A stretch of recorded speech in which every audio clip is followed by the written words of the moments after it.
আসসালামু আলাইকুম, কেমন আছেন সকলে? আজকে আলোচনা করতে যাচ্ছি ফেসবুকের নতুন একটি অপশন নিয়ে। আপডেট দেওয়ার কারণে ফেসবুকে নতুন একটি অপশন আসছে, যেখানে label as made by AI, made as AI সম্ভবত এরকম, মানে এআই এর মাধ্যমে তৈরিকৃত আপনার ভিডিও।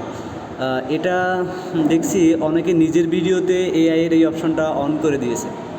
এর জন্যে আসলে আসা মূলত আমার ফ্রেন্ড লিস্টে, ফলোয়ার লিস্টে অনেকেই আছে কন্টেন্ট ক্রিয়েটর যারা ছোটো শুরু করছে মাত্র, হয়তো এখনও মনিটাইজেশন তাদেরকে অন হয় নাই। তাদেরকে বিষয়টা অবগত করানোর জন্য আসলে এই বিষয়টা নিয়ে কথা বলা।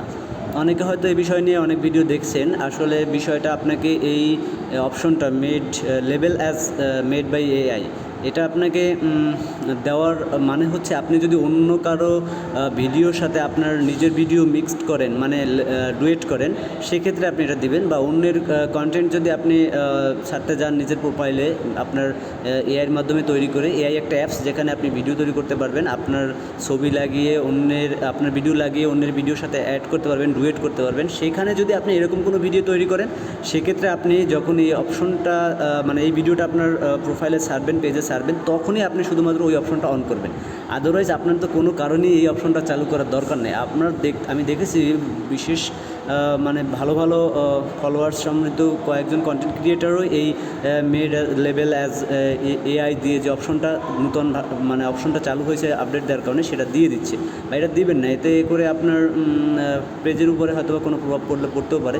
যে আপনি লিগালি থাকবেন, যে বিষয়টা ফেসবুক আসলে সবসময় সত্যর পথে। আপনি সত্যি যদি কোনো এআই কন্টেন্ট তৈরি করে থাকেন, আপনার ভিডিও যদি অন্য ভিডিওর সাথে, অন্য কন্টেন্টের সাথে যুক্ত করেন, তাহলে আপনি সেটা দেবেন, মানে এটা সত্যতা যাচাইয়ের জন্য। আপনার আদারওয়াইজ তো দেওয়ার দরকার নেই। আপনার নিজের কন্টেন্ট তৈরি করে সেখানে যদি লেভেল আছে এআই লাগাই দেন, তাহলে তো এটা ফেসবুক নির্ণয় করতে বিভ্রান্তের মধ্যে পড়বে আসলে ভিডিওটা কার, আপনার না অন্য কারো। তো এটা যখনই করবেন, যখন আপনি আপনার কোনো ভিডিও অন্য কন্টেন্টের সাথে আপনার নিজের এআই এর মাধ্যমে যুক্ত করবেন, তখন এটা করবেন। আর অন্যথায় আপনার এটা করার দরকার নেই। আপনার নিজের ভিডিও, নিজের কন্টেন্ট যখন ছাড়বেন, এটা তো কোনোই প্রশ্ন আসে না যেটা দেওয়ার জন্য, কারণ আপনি তো নিজের কন্টেন্ট দিচ্ছেন। এখানে কেন আপনি এখানে বলবেন যেটা আমি অন্য থেকে নিয়ে আসছি এমন কন্টেন্ট? সো ধন্যবাদ, আশা করি বুঝতে পারছেন।